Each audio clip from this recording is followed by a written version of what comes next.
Thank you to ALQST for inviting me to take part in this forum on this day, 1 year on exactly from the first arrests of the women activists in Saudi. And I have to start by paying tribute to them.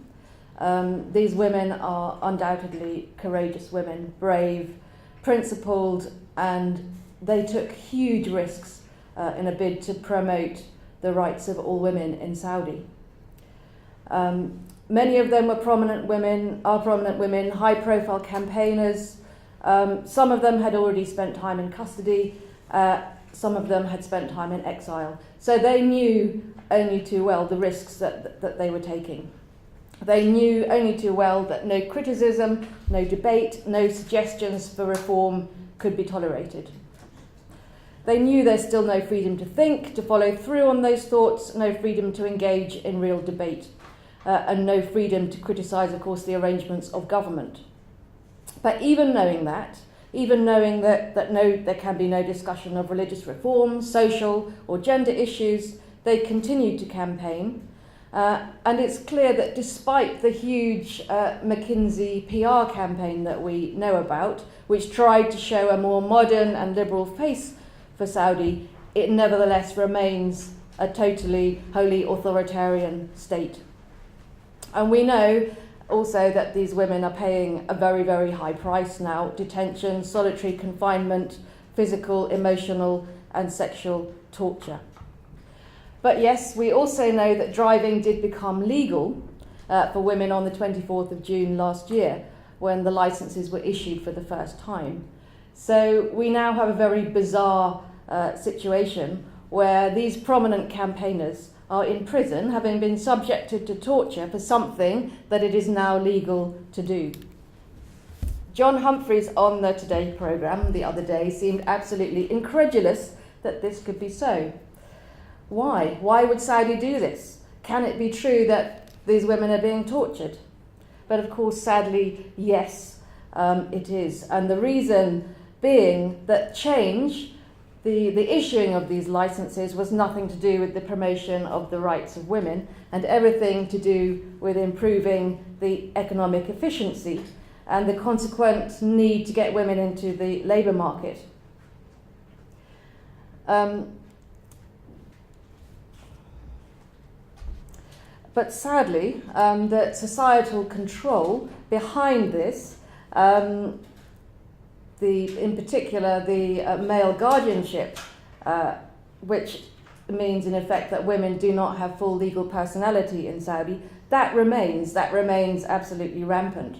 Male guardianship, for example, has been further entrenched recently by an app, a phone app, which allows men to track and control their women, so they will know exactly where they are. So shockingly, this app is widely available on Apple and Google Play and so on. So meanwhile, our women remain on remand, awaiting their trial, either on bail or still in custody. And others continue to be arrested for supporting them, both men and women. This change, this enabling of women to get into the labour market, has resulted in huge cash injection into the car market. It's enabled a very highly educated female population in Saudi to access the labour market more.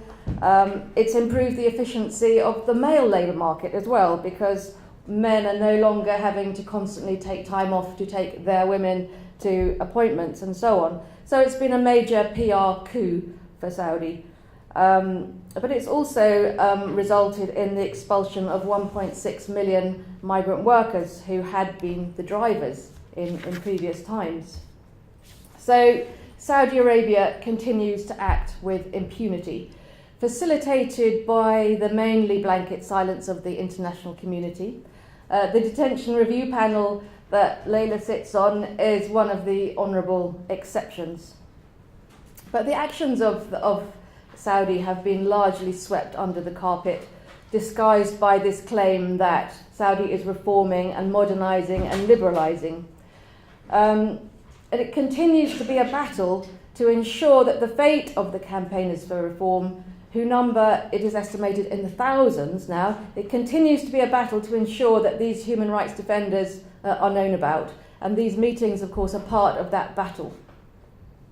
Spurred on by the silence of the international community, civil society has filled the gap by actively calling for the accountability of Saudi authorities and trying to ensure that the women's rights activists who have been detained remain constantly in the public eye. The Free Saudi Women Coalition, for example, a group of 7 NGOs, advocates for the immediate and unconditional release of all Saudi women human rights defenders. We've created a petition which has been signed now by nearly 250,000 people. Continuous awareness of the human rights violations in Saudi is the first step, but there is so much more that needs to be done, holding to account the government, companies, performers, sporting groups that continue to engage with Saudi's appearance of liberalisation campaign. Saudi is still a member of the Human Rights Council at the UN. It's allowed a seat at the table despite the war crimes in Yemen facilitated by British experts, the mass executions and the mass incarceration of human rights defenders. This is unacceptable and this needs to be challenged. As a start, on February the 14th, the European Parliament adopted a resolution calling on Saudi to immediately and unconditionally release women's rights defenders and all human rights defenders, lawyers, journalists and other prisoners of conscience detained and sentenced merely for exercising their right to freedom of expression and for their peaceful human rights work. The resolution also called for an EU-wide ban on export of surveillance systems, reiterated that arms sales to Saudi contravene the EU's common position on arms exports, and called for restricted measures against Saudi Arabia in response to breaches of human rights, including asset freezes and visa bans. We know that Germany and the Netherlands have pulled back from supplying arms to Saudi, and it's time now for Britain and France to do the same. Then, on the 7th of March, 36 UN member states issued a statement at the UN Human Rights Council session calling for the immediate release of the women's defenders and an investigation into the murder of Jamal Khashoggi. In August 2018, the Canadian Foreign Ministry directly called for the release of Saudi human rights activists. We know there was a backlash, but they did it. There is absolutely no reason why the UK government cannot do the same. Active support for reformers and human rights defenders in the Gulf states is long overdue from European governments. And Saudi is a country like any other, and its current form of government is not inevitable. It's not the only one that's possible. Change is always possible, and that is what we must hold on to, and that is why today we're here to salute the Saudi women who continue to be on trial for their commitment to change and the actions that they have dared to take, and they will continue to be an inspiration to all of us.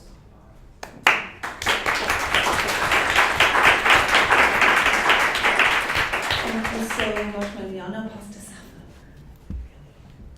Do you need me to use the mic? You can hear me? Yes? I'm assuming yes. It's worth using it. So I have a slightly different take on why Use the microphone. I have a slightly different take on why the women were arrested, and I think it's part of what I think is essential in a holistic understanding of what's going on in Saudi Arabia. So the women weren't arrested in Saudi Arabia because they were women. They weren't arrested because they were campaigning for driving. They were arrested because they dared to question and organize against the state or for reform within the state. And I think the men and the women have done that. And so if the women weren't organizing in a way that the government felt threatened by, they wouldn't have been arrested. And so we are operating in Saudi Arabia under a theocracy, a patriarchy, a dictatorship. And we must understand the behavior of the state within those paradigms. And so they're not arresting me or targeting me as a woman. They don't give a fuck about me as a woman. I think they don't fully respect women in the first place. The reason they arrested all these women is that they came to a level of organizing that the government felt threatened by. And in the description of what I'm supposed to talk about today, they were saying I'm supposed to talk about the new wave of arrests of women in Saudi Arabia. And so I called Yahya. I was like, did I miss something? Did something happen last week? And then when I shut the phone, I realized we actually don't know. We only know about the people who are being arrested because of the courage of their families, of members around them, of their friends who dare to reach out to other organizations like ALQST and others to say, our family member, my friend has been arrested, my husband, my son has been disappeared. And this is something systematic that the government has been doing, disrespecting basic human rights of their civilians by kidnapping them, by actually disappearing them. And so as you must have heard, for example, Arij Sadhan, who finally after a year of silence decided to come out and say, we know nothing about my brother.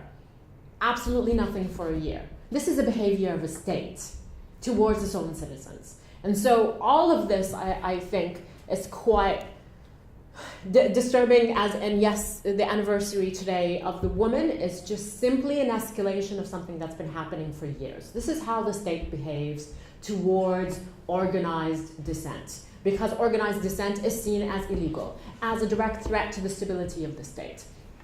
For example, members of Hassim, like al-Qahtani before he was put in prison as well, estimated political prisoners to be around, estimated because there's no way of knowing, right? Around 30,000. And we're not talking during Mohammed bin Salman's time. We're talking during King Abdullah's time. 30,000 prisoners, political prisoners in Saudi Arabia. Imagine what the numbers are now. Imagine the fear and the silence of all the families in Saudi Arabia right now of members who are in prison and they are too afraid to speak. The government now, in their behavior towards the people who they arrest and the families, is they gaslight them. And I specifically use that word because this is an abusive relationship between a state and its people. They gaslight them. They say, oh, it might be a misunderstanding. They maybe didn't do anything. In 2-3 days, they'll be released. And then months and years go by and they don't hear back from them. There is no traction from the state. And they don't even stop there. They dare to accuse family members when they speak out, like Loujain's family, that because Loujain's family dared to speak out, this is what made the situation worse for Loujain. Although Loujain had already been tortured, had already been sexually harassed, had already been starved, all of these things already happened before the family dared to speak out. They came to this point because the situation had gotten so bad that they were worried that something worse can happen to her. And this is the problem of where we are now. A track record of a government that has no problem killing its own civilians when they see a threat by them. And this is, I mean, the latest one I know of organized mass protests is in 79. And they came into the town of Qatif, flattened the center of the town, turned it into a parking lot, no irony there, and have banned any of their practices. So year and year on, whenever the government sees that there is some organized dissent towards their policies, this is how they behave. So we should not see or blame or overgrandize what Mohammed bin Salman is doing in the country right now, because this is systematically what the government has always done. Right? And so I'm really allergic to the media obsession, and I will call it an obsession with Mohammed bin Salman, because that excuses the system. If you're thinking that Mohammed bin Salman, if he is removed, that the situation in Saudi Arabia suddenly is going to be improved, that's not true. It could be cosmetic. It could be anything else, right? For example, when they temporarily released 3 women activists, Aziza's son, Aziza, who was released temporarily, Aziza's son was arrested right after. So this should say to us that it's not about releasing, although the families and everybody else should be campaigning for the release of the prisoners themselves, but I'm saying you should not feel like if they release Loujain tomorrow, or any of them, that means a solution has been reached. We are simply seeing the symptoms of a very sick, insecure state. And this is how they behave towards us. And this is why, like, for example, you were saying about the driving. Some of Loujain's accusations is applying for a UN job. Applying for a job has become a crime. I mean, it is so ridiculous. You think it's funny, but it isn't. Some of the other accusations is having books are now illegal. I mean, it is very Orwellian, yes. But this is the state we are in. And I fear when we when we focus too much on individuals. We give the illusion when there's traction and engagement with people, that means when Raif is released, or if Loujain is released, or any of these individuals is released, then we've solved the problem. We haven't. We're all set on fire, basically, right now, trying to keep up with the disaster that is happening on a daily basis. Every day, we're checking in with each other. Do you know who's been arrested? Do we know anything about them? Do we know if they were actually been released or not? Because they're even afraid after release to communicate with anyone because of the depth of the fear that we're in right now. And I will not name this woman activist, but before she was arrested, she was on a later stage of arrest. And I get in touch with her. I'm saying I don't want to name her because just communicating with me is also a crime. Communicating with Yahya is a crime. It is in the cases against the activists in prison now. They name us as part of these crimes. And I was telling her, are you feeling safe? Do you know how many women have been arrested? And she's like, Safa, we don't even know who we are. Like, even when they're organizing to protect each other, they don't use full names necessarily, because whenever the system grew larger, to protect each other, they didn't ask for real names. And so when they're arrested, maybe they just decided to get off social media and then not necessarily arrested. The families don't want to know. And so there was a whole mess within the feminist movement itself in Saudi and the bigger activist community as well, that we don't know what we're dealing with. It's so dark. There's no independent journalism. Even when I was there trying to cover some of these issues, it's like a flashlight in a really, really dark place. You don't even know how much you're missing out of the story because of the depth of the fear of the state right now. Basically, this gaslighting situation with Saudi citizens means also what they've done, which is the scarier part, especially now, is you don't know where your red lines are anymore. We used to know how to operate in the state and how to avoid these red lines, and so then you wouldn't necessarily be arrested. In the last wave of arrests in April, we were all scratching our heads. We had no idea why these people were arrested. We were trying to find commonalities between them, of the ones we know. I was like, okay, is it about Palestine? Is it because there's a rapprochement right now with Israel? They're going to announce it and they don't want any critical voices? And we can't make sense of what's going on now. So it's not that the state has never done this before to its citizens. It's that we now no longer even can fathom a logic towards why these people are arrested. And this is, to me, and I think everybody that's involved in these cases, and especially with Jamal Khashoggi's murder, and then soon after when we heard, like last week, about Iyad Baghdadi, it doesn't make sense. Like, why would they even bother going to this extent?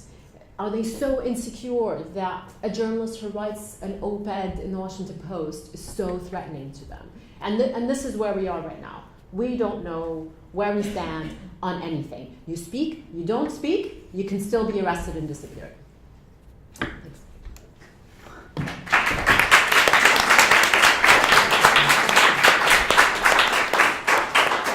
I'll leave it to you now. Okay. So, despite lifting the ban on women driving in June 2018 and public claims to the contrary, Saudi Arabia continues to systematically violate women's rights. This is no more apparent than in the arrest and the imprisonment of the women human rights defenders, many of whom campaigned for the driving ban to be lifted. That is, the very reform that the Saudi authorities are now using to tout an image of a modernizing state abroad.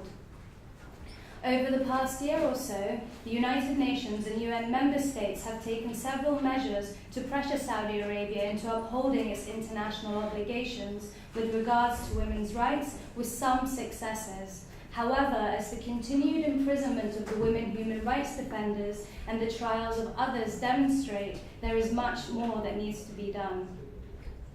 So Saudi Arabia was reviewed by the Committee on the Elimination of All Forms of Discrimination Against Women, which is also known as the CEDAW, in March 2018, and Loujain and al-Hathloul actually participated in this review and presented a witness statement.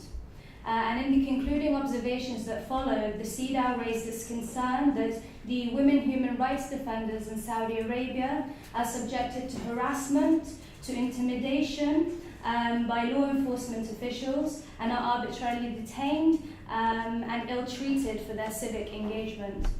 And in light of these concerns, they made various recommendations to Saudi Arabia, including refraining from such reprisals against the women themselves and their relatives, and also to ensure that any sanctions imposed on women who peacefully exercise their right to freedom of expression and association are immediately discontinued, and that the women are compensated and rehabilitated accordingly.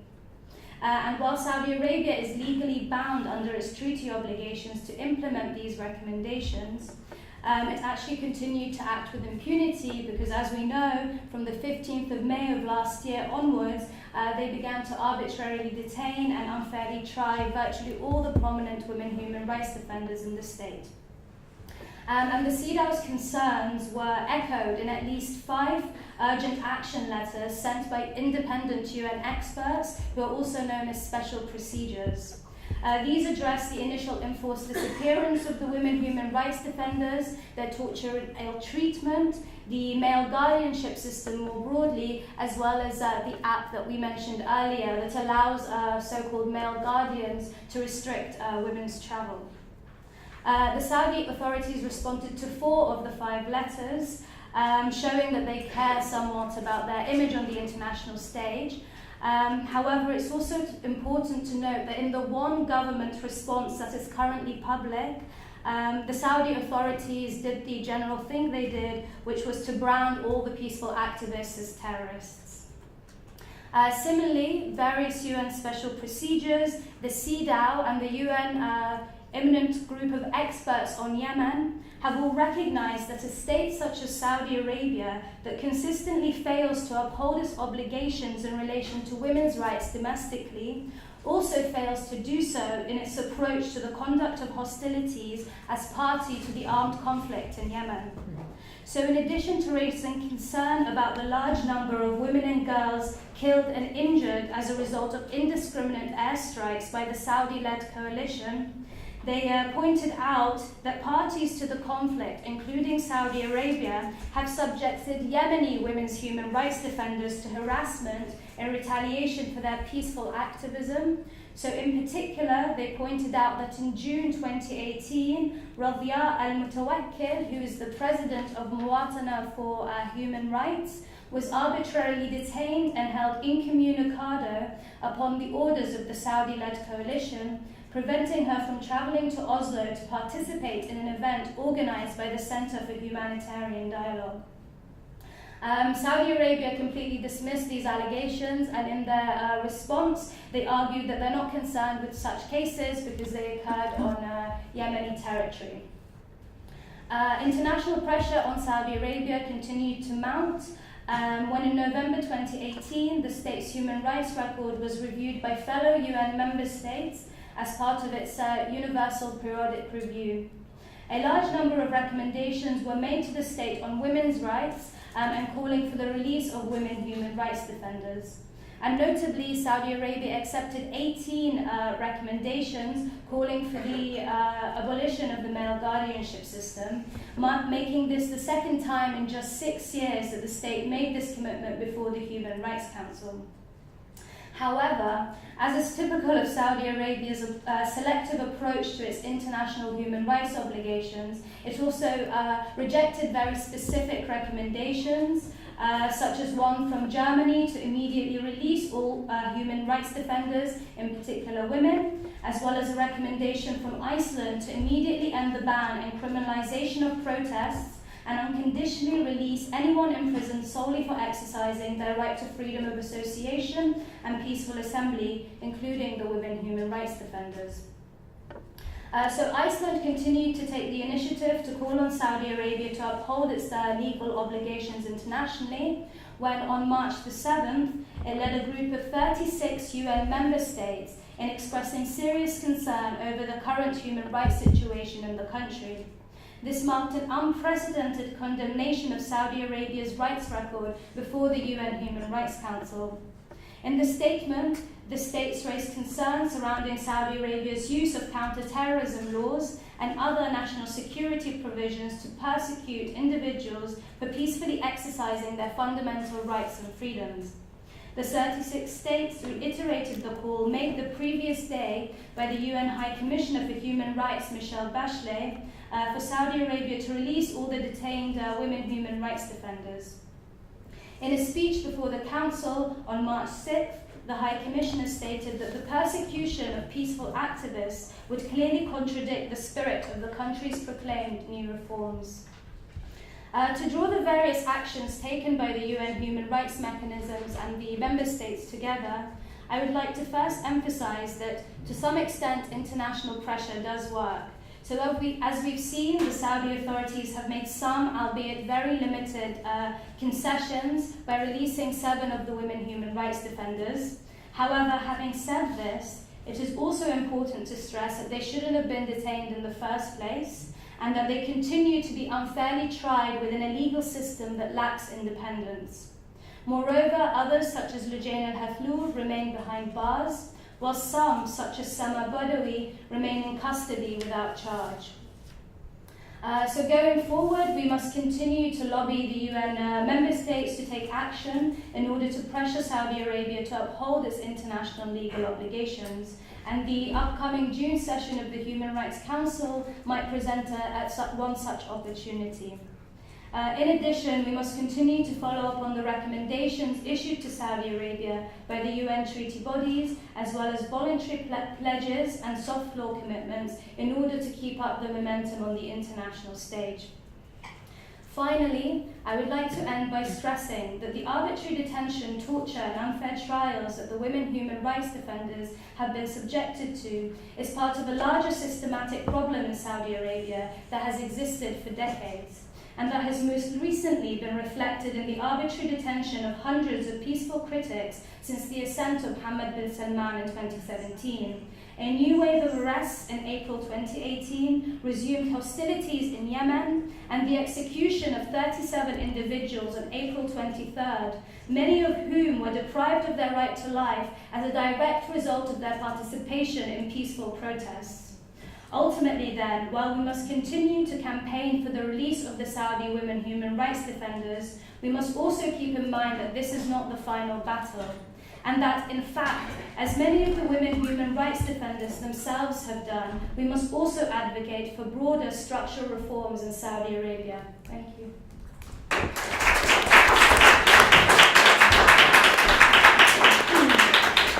And finally, I'm going to hand over to Dana Ahmed, who's our Saudi Arabia researcher based in Beirut. Dana, can you hear us okay? Yes, can you hear me? Yeah, we can hear you well, so take it away. Great, thank you. To continue from the last thing that Taif mentioned on the pattern of repression, I will start a bit with what we've been implementing for the past years, and then go on to the role of civil society and what's happening in Saudi Arabia. This past year has seen an unabated crackdown on freedom of expression and human rights defenders in the country. And that is an extension of a pattern of repression on the human rights community for at least the past 5 years.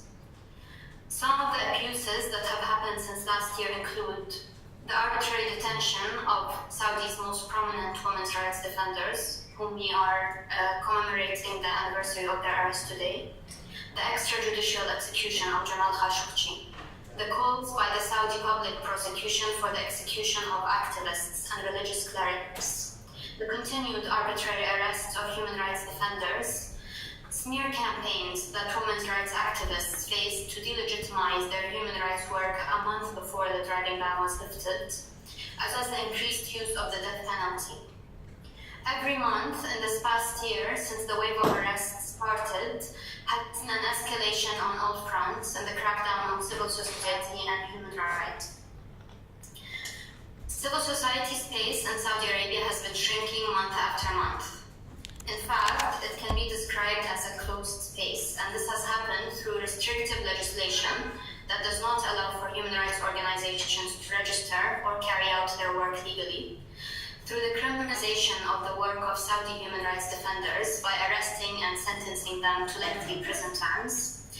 And also most recently through smear campaigns in the media and on social media that have branded activists and reformists as agents of foreign interests rather than agents of national interests. They are agents of change. In the past year, the space Saudi activists and women who have used social media as an alternative space was also shrinking. And it is riskier than ever following the arrest of the women's rights activists who have used this space for women and people to organize and support each other in these spaces. The torture and sexual harassment that activists have endured for months during the beginning of their detention was also an alarming indicator of how far the authorities have gone to silence any form of questioning or challenging of the status quo, whether recently or in the past, as many women's rights activists haven't been active for years. And the purpose of it was to ensure that it won't happen again.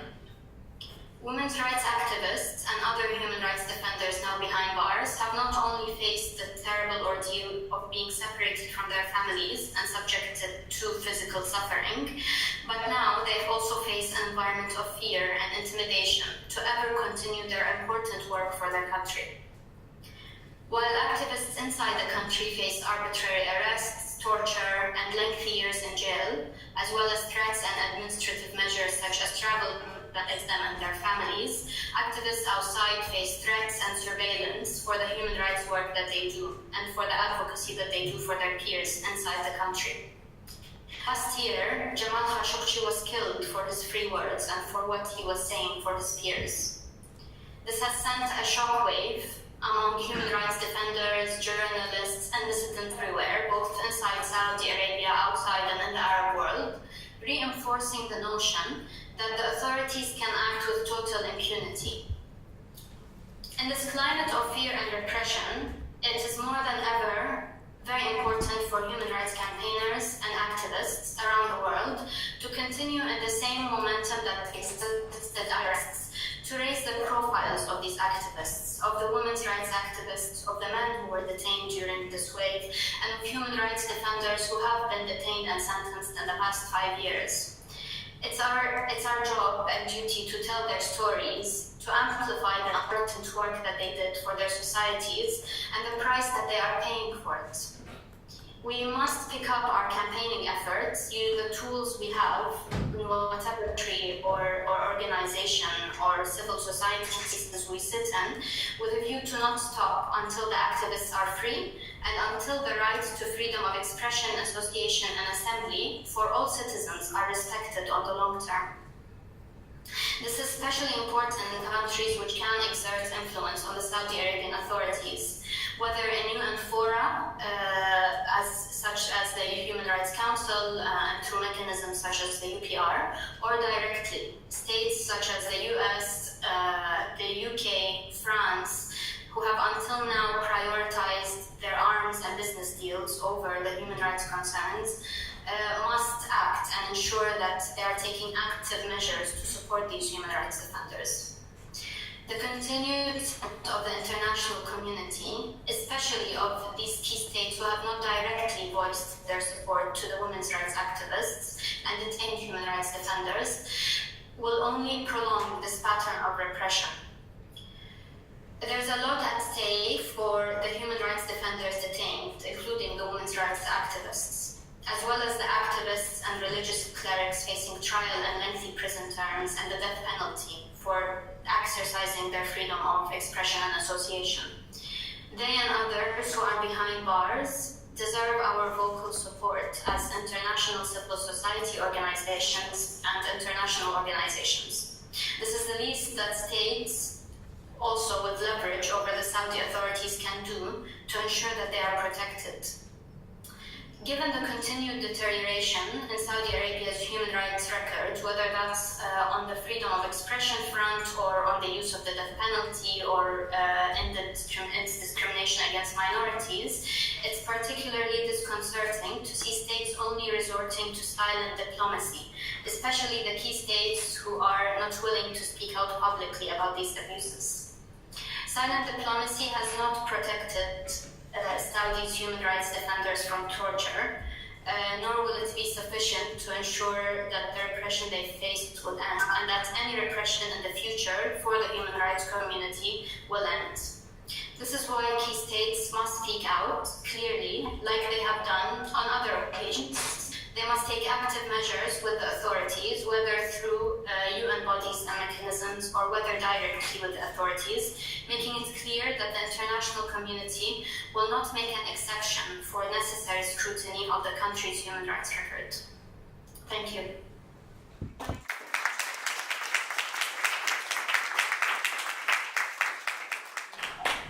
Okay, so we've got quite a wide range of perspectives there, from the importance of raising the cases of individuals to actually operating within a state that has operated like this for a really long time and looking at systemic change. So now I'm going to open up for questions, and we'll take a few rounds of questions and then hand over to the panel to answer. So does anyone have any questions firstly?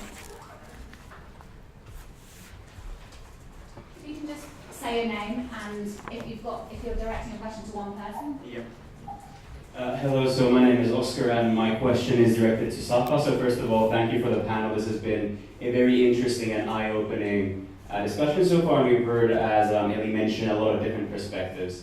So Safa, as you mentioned, it really feels like the region is kind of on fire, Saudi Arabia, but not only Saudi Arabia, also in Iran, in Egypt, in Turkey, in the United Arab Emirates. We're really seeing a massive crackdown on civil society, and it feels like we are chasing our own tails, that it's individual after individual.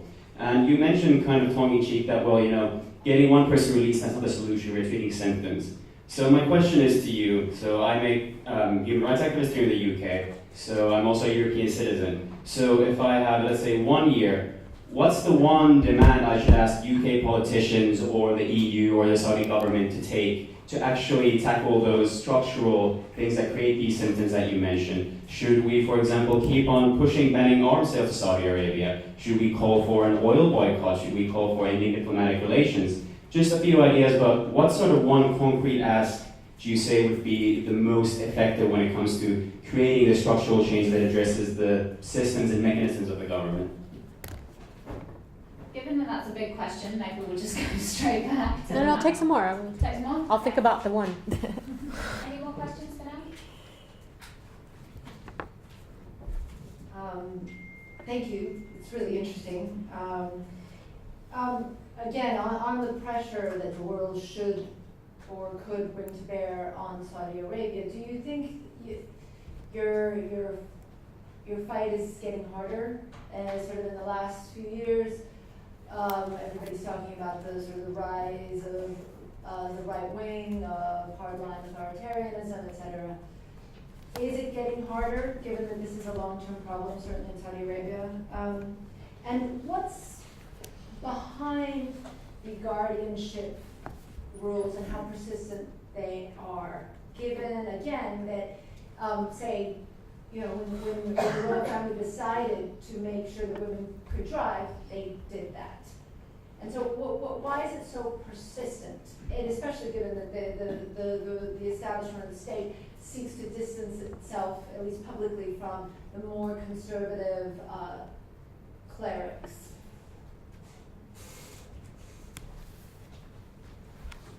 Any more questions? Yeah, sure. Given how a few years ago social media was perceived to be a great liberating force, we're also now seeing how certain apps are being used to keep women in a certain position. What do you think the role of all of these players in Silicon Valley should be, and is it worth also trying to get their attention a bit more to this issue? Thanks very much. So we've got key question, what one thing can the international community or Western states do? Is it getting harder? And the role of Silicon Valley and the digital world. So, start with you and then...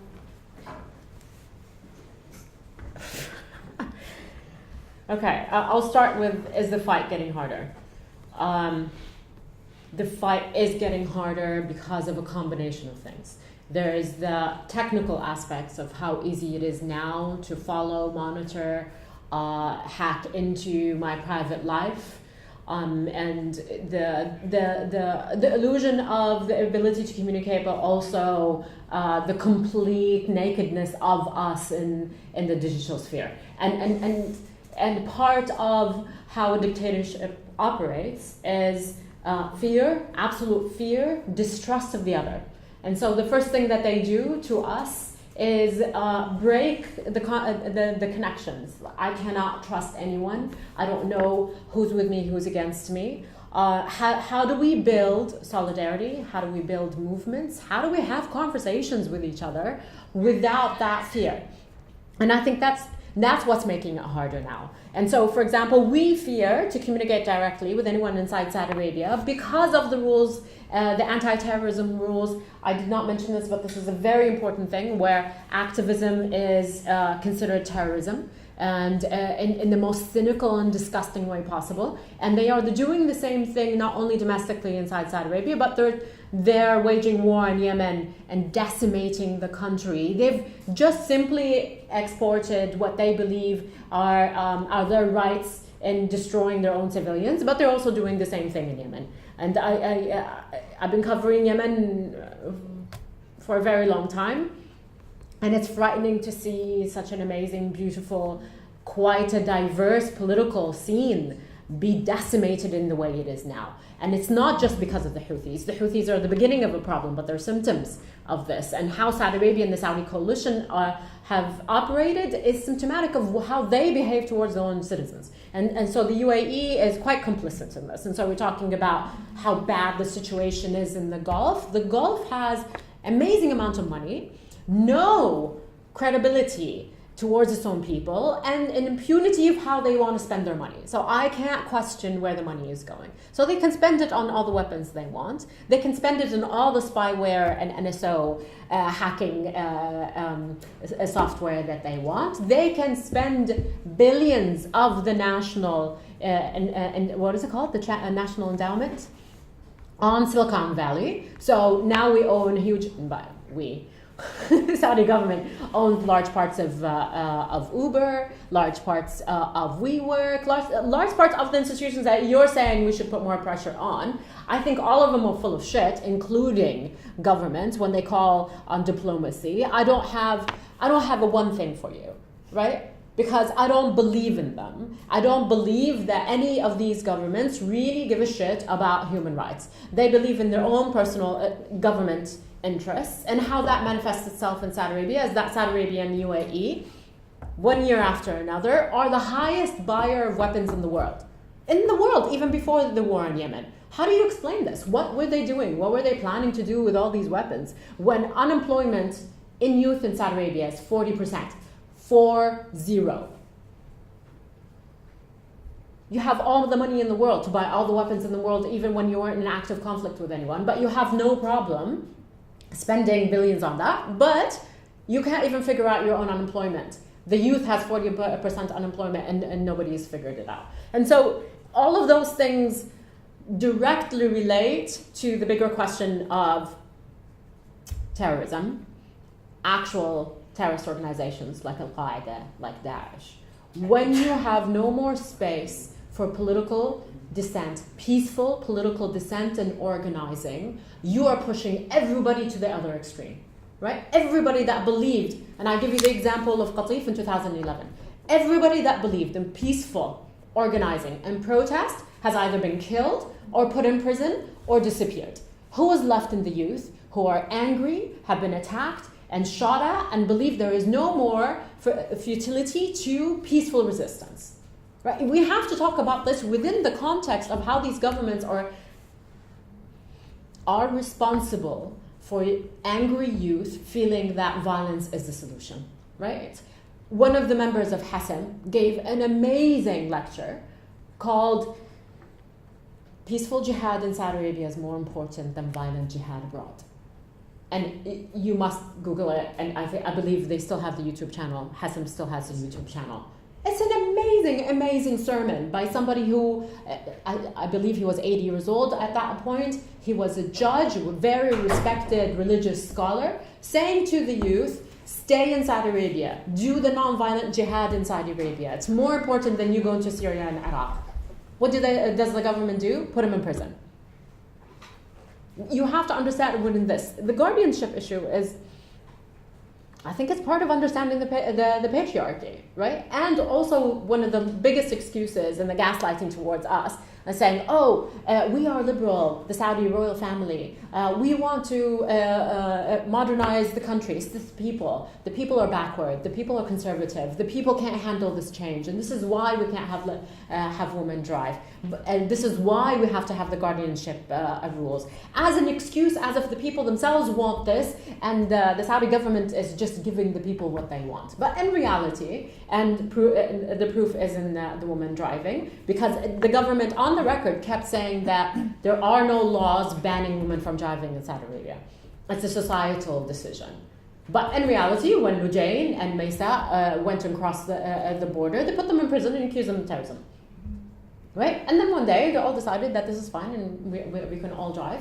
And we're all running around trying to figure out what the hell's going on. And is this un-Islamic anymore? All of a sudden, it's Islamically permissible for women to drive. And there is no discussion about why you've tortured us for years and saying that this is un-Islamic.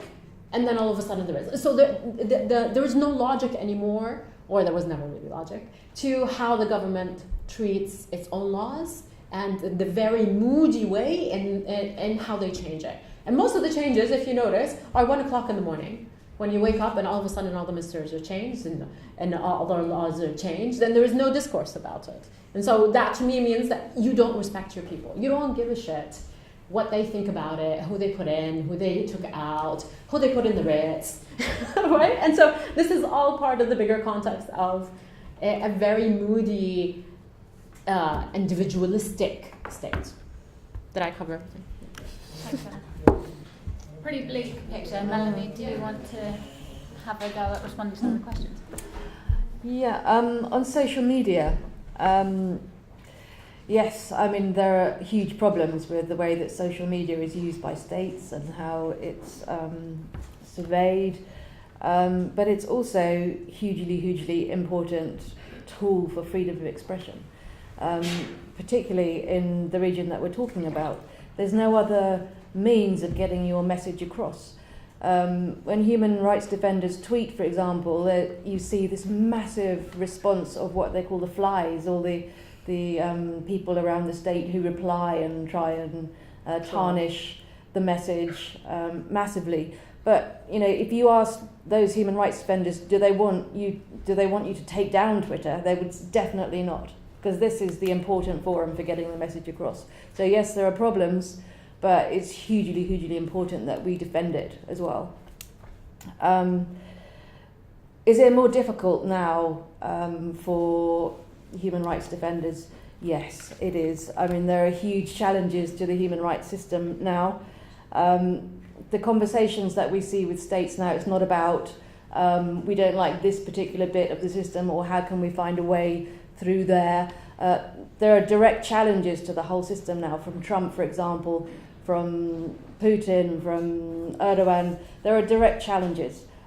We saw David Cameron, for example, very publicly saying, I can't stand this system, I don't want to cooperate with this. He doesn't want to cooperate with ECHR rulings, for example. So we're seeing very direct challenges and withdrawal of funds and so on. So undoubtedly, yes, it's a very difficult climate in which to operate.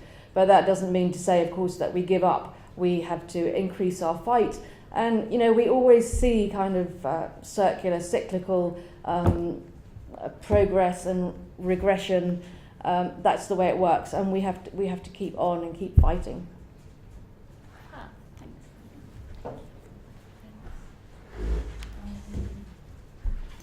So in relation to the question about social media, I would say that yes, it's obviously a liberating force, especially if you look at some of the charge sheets of the people who've been disappeared or who've been detained.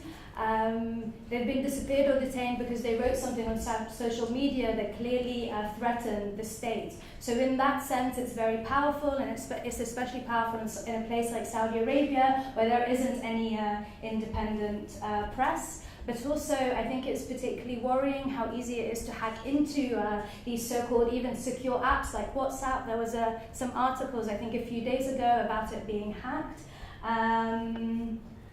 And so in that sense, I suppose it's a kind of form of repression as well. And I do think that there's this momentum within the human rights world, whereby there are a lot of campaigns to pressure businesses into not working with repressive regimes. There was the campaign by Human Rights Watch where they worked on getting Airbnb to stop renting out like flats and whatever, rooms on occupied, on settlements in Palestine, which I think has now been overturned, but it was successful. And also we see this very much within the UN system, if you're interested in this. There's very much a move towards this idea of business and human rights, and there's been a new set of rules that have come into place. They're voluntary, but I think we're really moving towards this, and I think it's a very powerful avenue for campaigning. In relation to the male guardianship system, it's the patriarchy, I have no other answer. And obviously it benefits the people in power, otherwise they wouldn't do it, and I think it's important to remember, as we all probably know, that there aren't any real reforms or liberating forces in Saudi Arabia. They don't want women to be free. They say, oh, we're going to... They don't want people to be free. I agree. But I mean, in relation to this question, yes. Because they let the women drive, but the persistence of the male guardianship system means that they can't go anywhere without a man. So I don't really see what's going on there, but... Can I? Yeah. Sorry. But in relation to the app, Ibshir, I don't agree on the focus on the app, because the app not only monitors women, it monitors all minors and others who are under your legal care, right? And so to me, it's a system. Yeah, they just created an app. And so many of the women were able to run away because they were able to hack into the app and go free. So you can talk about the app and the benefits of technology and all of that, but I don't think it's the right thing to focus on. The app is not the problem. It's not that Apple or Android provides this app that is an issue. The fact that you're allowing the Saudi Sovereign Fund to invest in your companies. When we work as a vegetarian workspace and you're allowed to have meat in it, but you can take a dictatorship's money that has destroyed Yemen for 4 years, that's okay? I see. So you have to, I think the boycotts, economic boycotts, are possibly, if you want to work on something, possible, because that's you have to hit them where the financial thing is. Yeah, PR doesn't necessarily work on its own against governments until they feel that there's traction. People are losing money out of this. Apartheid, South Africa is a great example. The government was bankrupt. It's not like all of a sudden they stopped being racists. They were bankrupt. They couldn't function as a state anymore. And this is where they got to. So if you want to talk about what is real reform, we should stop fixating on the small things like the apps. They don't matter. Really, they're not part of my issue. I mean, a lot of women, it's changed their lives. It has made things a lot easier. So I don't have to wait for my father to go to the ministry, to fill out the paperwork, to do the permission, so then I can go and travel. Right now he has an app who can would do this. And so I'm quite skeptical about just dumping on the app itself. There are bigger issues here, and we shouldn't lose focus on that. Yeah? Dana, do you want to respond to any of the points or any of the questions? Yes, I'll respond to 2 points on the fight getting harder. To add to everything else that the panelists have said, so in addition to the political challenges, including Trump being in power even and the rise of authoritarianism everywhere, as human rights organizations, it has become much harder to document and verify human rights abuses, arbitrary detentions, torture and enforced disappearances that are happening in the country because of fear. One of the women's rights activists was even charged with speaking to journalists, diplomats and international organizations such as Amnesty. This is not new, and this has also happened with a few human rights defenders in the past, including members of Hassan, who were also charged with human rights work and to help us carry out our work. So this is something that has been criminalized in the past, and that has made the work to document and verify these human rights violations much more difficult. But now, given the environment of fear, the intimidation that families face, including them being arrested themselves for their association with human rights defenders, it has become really difficult to verify information in the country. And one comment on an effective way to create cultural change. I think it's a difficult question, given that a lot of what we're doing on Saudi has been reactive, given the nature of what is happening in Saudi. It's happening, the abuses are happening at a really fast pace, with no logic or justification, making it much harder to pinpoint what we can have impact on as human rights organizations and as civil society organizations. But one thing that I think that we can focus on through UN mechanisms is on repressive laws that are criminalize freedom of expression, association, and assembly. Since 2014, so this is not new, these laws have been used to criminalize the work of human rights defenders, to criminalize the work of women's rights activists, and Shia protesters. These laws are the cybercrime law, the counter-terror law, and the law on association, which don't allow for the formation of human rights organizations. So I think one practical thing that we can do through UN mechanisms, because we do have access to the authorities through them, is to focus on laws that are facilitating this repression. And one final thing, just jumping back on a point I forgot to mention on the fight getting harder, given that the really non-transparent way systems work in Saudi Arabia, including the judicial system in this topic we're talking about, it is really hard to also know the targets where we want to make impact on these cases. So for example, in the recent wave of mass executions that happened last month, the 37 men include people from at least several trials. They were not all accused of the same crime. They were all lumped under terrorism and state security charges. But really, there are people who were tried on multiple of different charges and different trials. And one thing about the trials was that the families were not informed at the last stage when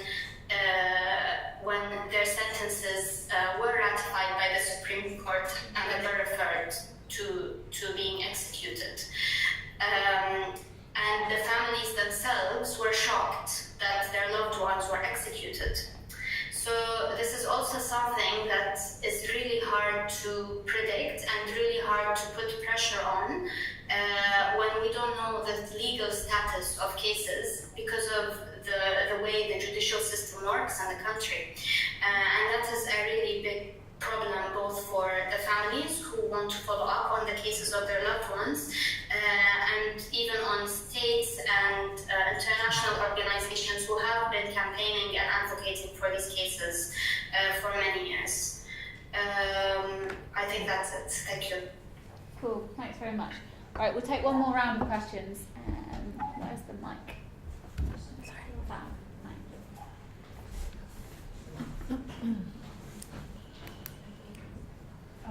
I really don't want to take the discussion in another direction, but I'm just going to take advantage of everyone that is in the room and all the expertise.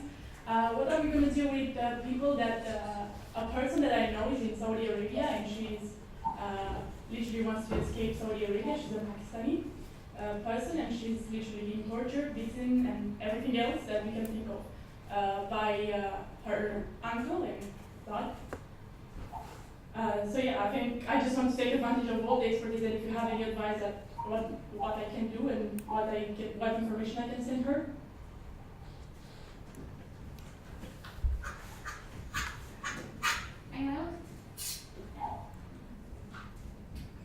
Can someone please repeat the question because I didn't hear it properly?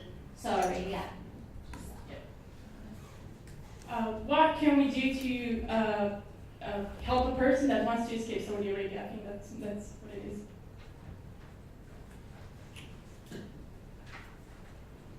I just had a question about the work that's being done to shift mindsets. So I think it's been fascinating to hear the discussion, and I recognize the systemic problems that you do have in Saudi Arabia, but in terms of going into the communities and having these conversations within families in closed settings, is there... You mean in Saudi Arabia? Pardon? In Saudi Arabia? Yeah, in Saudi Arabia. Do you feel that there is a shift in the dialogue that's happening within families? Is there work being done to unpack issues around patriarchy, to talk to men and boys when they are young, to start to really try to dig in to these issues? Or do you find that the system is so repressive that there isn't even the space for these ideas and issues to be unpacked with the new generation? And is there any organisation or any action that's being taken around that work?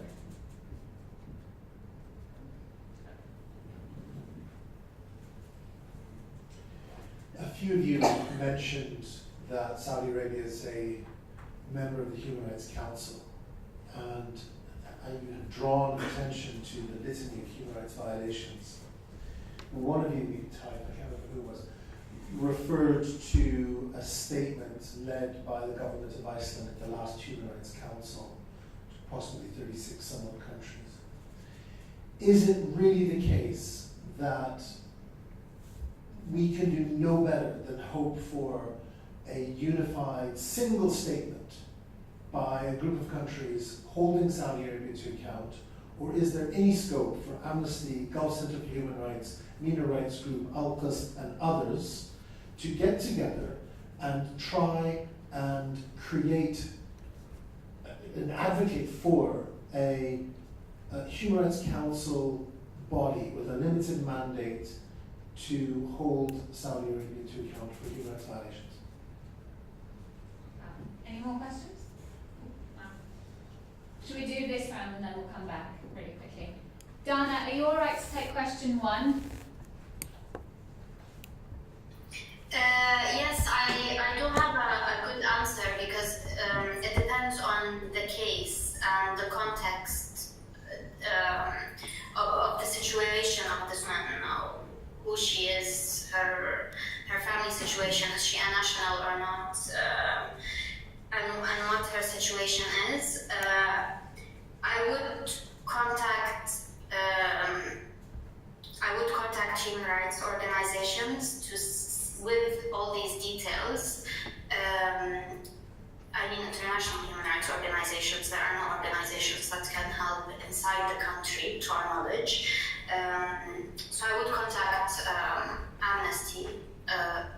Someone can share my email if you want, so we can assess the situation and see if we can refer her to someone, if she can leave. But it's a very difficult question to answer very simply because we need a lot of detail about this. Okay. Safa, do you want to take question two, and I can put you in touch with Dana? I mean, the shift in mindset is a problematic question for me, because you're assuming that people don't know when they're oppressed.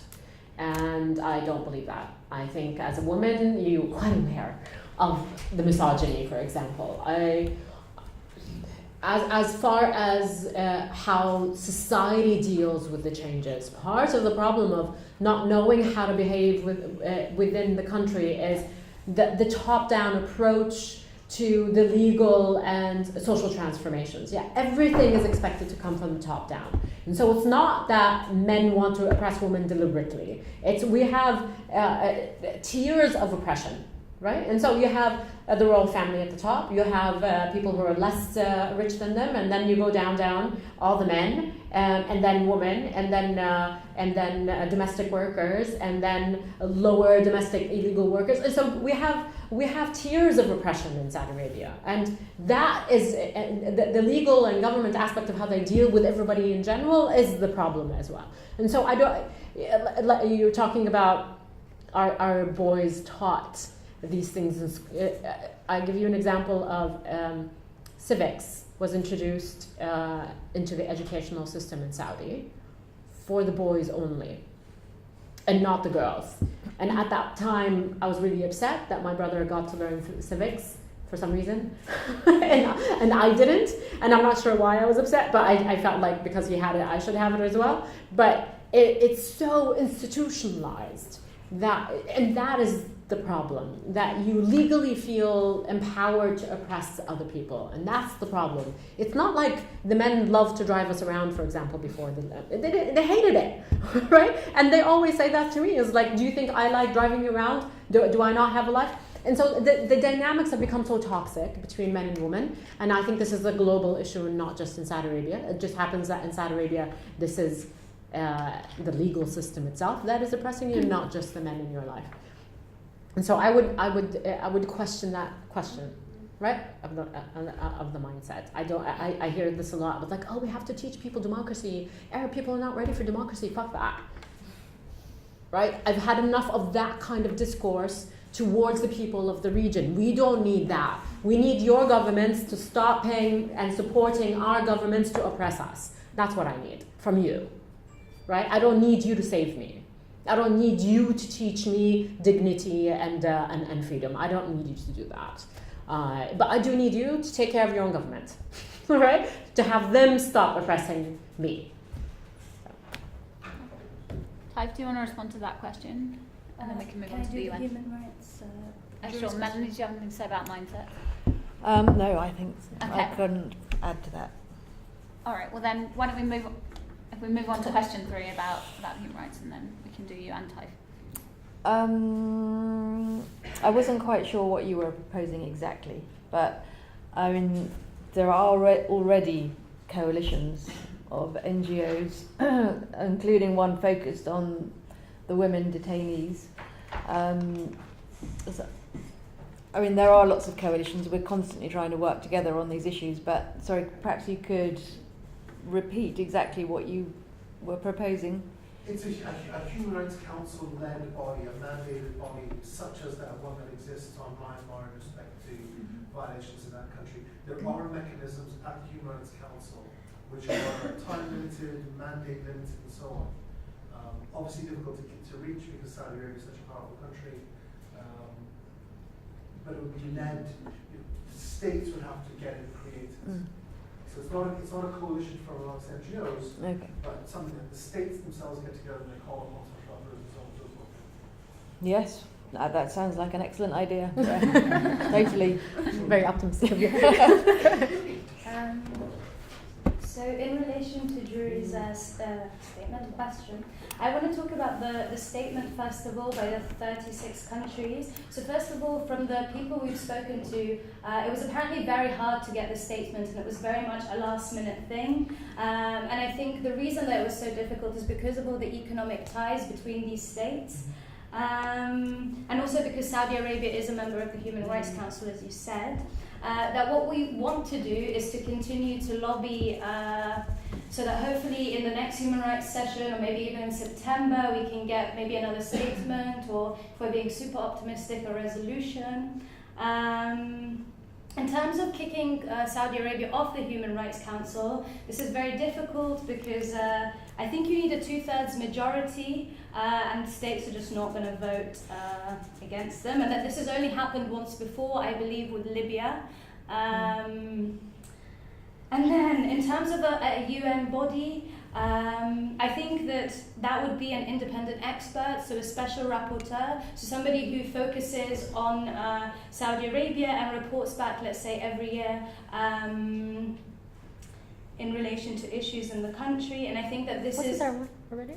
No, there was one that did the overview on terrorism. Yes, but it's that's the counter-terrorism special rapporteur. Sometimes they have special rapporteurs who are based just on a country. Yeah. Oh, I see. Yeah, exactly. But and then you have like more consistent reporting. But again, that takes a lot of money, and you have to get a lot of UN bodies to states to agree, and it would take some time. In terms of having like a commission of inquiry, like on Myanmar, I'm not sure how this works, so I can't help you there. something to explore. Okay, we will make this the last round of questions. So there are a few more. Chiara, and then- Hi, I'm Chiara, I'm the Women's Rights Leader, Amnesty UK. Thank you so much for what you just shared with us. I was going back to the issue of the economic ties, because this is really what, right, that our government is not prepared to kind of question in any way. I was wondering whether there has been any kind of attempt to build an economic boycott, but from like a consumer perspective. So, for example, working with pension funds and other like big investors, because I think in other, I mean, of course, it's not like a direct comparison, but with other sticky issues like climate change, for example, there's been a lot of progress through the investment movement, where like you have institutions taking out their funds. And so for example, what you were saying, so not focus on the app, but focus on the fact that these people are accepting money and they're running there. But I don't know in terms of like how the Saudi state works, being a kingdom, like, you know, if we can even know where they put their money. This is just my ignorance, I don't know. But do you think that could be like a type of campaign that is feasible? Yeah, I mean, it is. What's that one? Yeah, that and then Hi, I'm Sarah. I work on ONSAS, Saudi Arabia, and I wanted to pick up on the point someone made about the failure of silent diplomacy.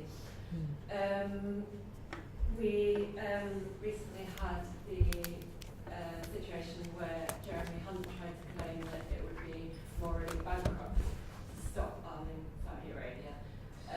He said what? He said it would be morally bankrupt to stop the arms sales to Saudi Arabia on the basis that this is what gives the UK state its influence to help aid and encourage reform within Saudi Arabia. And I just wanted to invite the panel to take that apart. Too bad Layla left. Hi, so the first thing is just a comment on something that you said, Safa, which is about the situation and the climate in Saudi Arabia that has always been like this.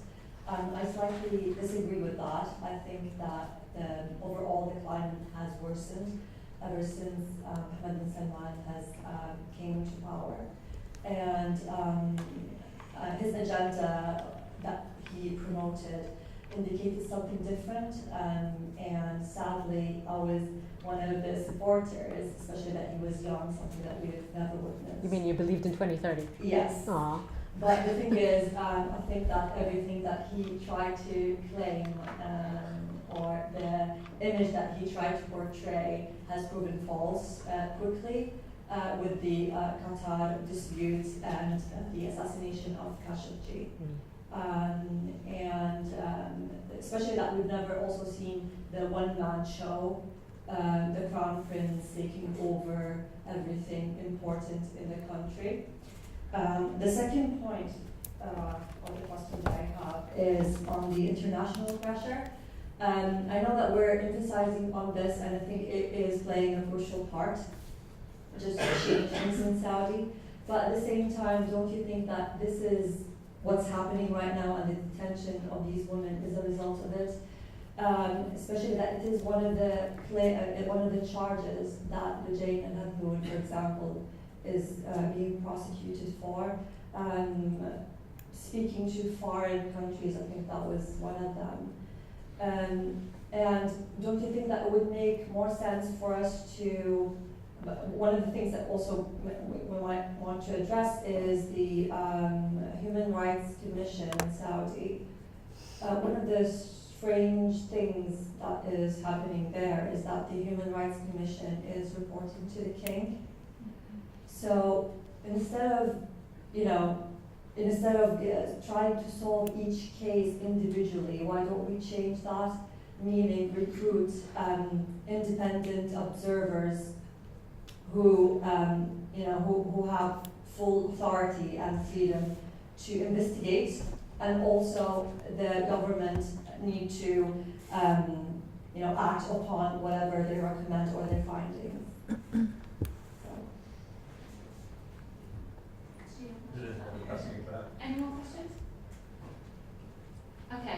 we have the realities of divestment, whether it's possible, how to do it, the UK's unwillingness to stop its arms sales to Saudi Arabia, and then also Agenda 2030, the reality of it, and decoupling the Human Rights Commission from the Kingdom. Melanie, do you want to respond on any of those? Yeah, about Jeremy Hunt's comments, that's clearly Orwellian doublespeak. The arms sales are completely and totally about maintaining the UK's global position. It's about power, it's about money. It's morally bankrupt to arm Saudi when it's doing what it's doing. That's quite clear. Our arms sales, the UK arms sales, it's a choice. We don't have to do it. Germany doesn't do it. Japan is pulling back from it. But it's one of the few areas where we maintain our global position along with our seat on the Security Council. So yeah, that is totally Orwellian doublespeak. It's morally bankrupt to do it. I'm going to start with your question. Sorry, Ismail? Amina. So I did not mean that it's not worse now. I meant that the tools have always been there and been used and utilized whenever the government saw fit, right? And so arresting women and men and banning protests and calling terrorists and all these things they've always used, right? What is happening now is obviously on a higher scale. It's on steroids. We've never been involved so openly in a war like we have been in Yemen, for example. We did it in Afghanistan, but we didn't do it as a state. We didn't send in troops. And so, yes, what is happening now is on a much worse scale, but the tools have always been there. And this is what I mean about understanding the mechanisms of the state. He is symbolic of a state that has always allowed this. It's just like with King Abdullah and the others, there is still, and this is the danger of seeing his youth as an asset. I saw his youth as a danger. There's an opposite thing. King Abdullah and the others, they were still connected to something that stopped them from doing these things to this extent. I think being born and raised in the palace and not remembering that there was something before it makes you more dangerous. The privilege, the complete isolation. I mean, if you know a prince or a princess of Saudi Arabia, you know that their lives are completely parallel universe than the rest of the humanity in Saudi. And so, to me, that was a danger. I never believed that it was a good sign. I thought it was a very dangerous sign. And what allowed him to do this and how he silenced everyone else around him as well is a very dangerous sign. It means إن كان في هشاشة في الدولة أصلاً. يعني the state was in such a fragile condition that he was able to do this. To remove Mohammed bin Naif as a crown prince and put himself instead is an amazing move.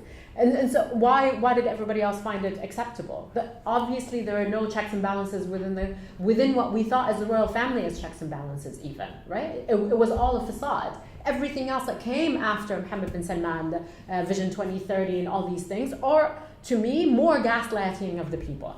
None of the points in the Vision 2030 talked about political reform.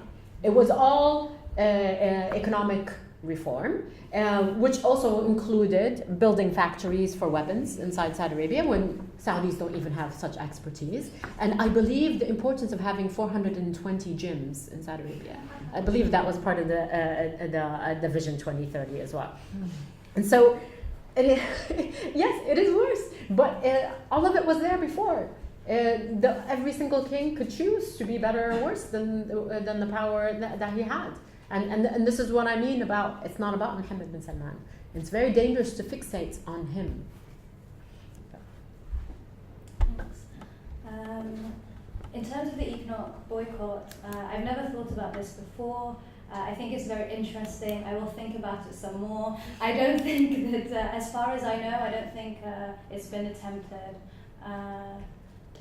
Actually, I have a SoftBank, $100 billion invested by the Saudi Sovereign Fund into SoftBank, the Japanese investment, that are the ones who have invested in Silicon Valley. So even if Saudi Arabia itself is not fully disclosing where it's putting its money, other countries in the Western world are obligated to disclose these things. So you don't have to wait for Saudi Arabia to tell you. Other people have to disclose these things. So you can target these things quite easily from that perspective. Right? We already know about Uber. We already know about WeWork. We already know about SoftBank, and we can track all of those things. So it's not impossible to do this, even on a symbolic level. And also when the news about Jamal Khashoggi first came out, I remember that Virgin said that they'd stopped, I don't know, trading or something like this. And there was also this Davos in the desert, this conference that like nobody showed up to. So there have been some... They came after. Yeah. In terms of arming Saudi Arabia, I completely agree with you. I think it's an incredibly morally bankrupt thing to say. And if anything, it just shows how spineless our government is. And at the end of the day, Yemen is a political crisis, so if they choose to stop arming Saudi Arabia, there can be a political solution. And then in terms of having independent observers, I think the problem is that we can't actually get independent observers into Saudi Arabia. So for example, with the case of Jamal Khashoggi, there was a UN-led investigation, but the Saudis aren't letting the woman who's leading this investigation into Saudi Arabia. And then secondly, even as far as I know, with the cases of the women human rights defenders, they wouldn't let journalists or diplomats into the court to actually observe the trials to make sure that they were fair. And again, this is something that actually came up several times during the review of Saudi Arabia in November 2018. I think actually the UK mission mentioned it. So. Mm-hmm. Yeah, I mean, also talking about the fear inside the country. Who are these independent people, and who's going to appoint them? And we have a problem even in that space. How do you even begin that conversation? And who are these people who are going to do it, right? That's part of the problem with the Human Rights Commission. They even if they claim, I think there were two at some point, right? One was so one was directly related to the government, and then was independent, and we know they're not. And all the organizations that tried to register, like Adala, which Nasima belonged to and was part of the establishing team, wouldn't get permission to even operate, and that was part of the accusations against the people within the organization itself. So they're making it nearly impossible to do anything independently, even when all these people exist on the ground. Yeah, you don't have to go looking for them. They were already voluntarily doing these things. But they're all in prison now. Dana, do you have anything you'd like to add? Yes, very briefly on the point of international pressure. Is it the detention of women a result of this? I don't think that the arrests of the women's activists were because they contacted the UN or Amnesty or journalists. The call on key states that are allies of Saudi Arabia to take measures to directly support the human rights defenders and call for their release is important because they have leverage over the country because of economic trade arms deals. So it's I don't think that they were punished because they spoke to the international community. It's because of their questioning of the authorities, it's because of their human rights work, and it's because that the authorities felt threatened by their work.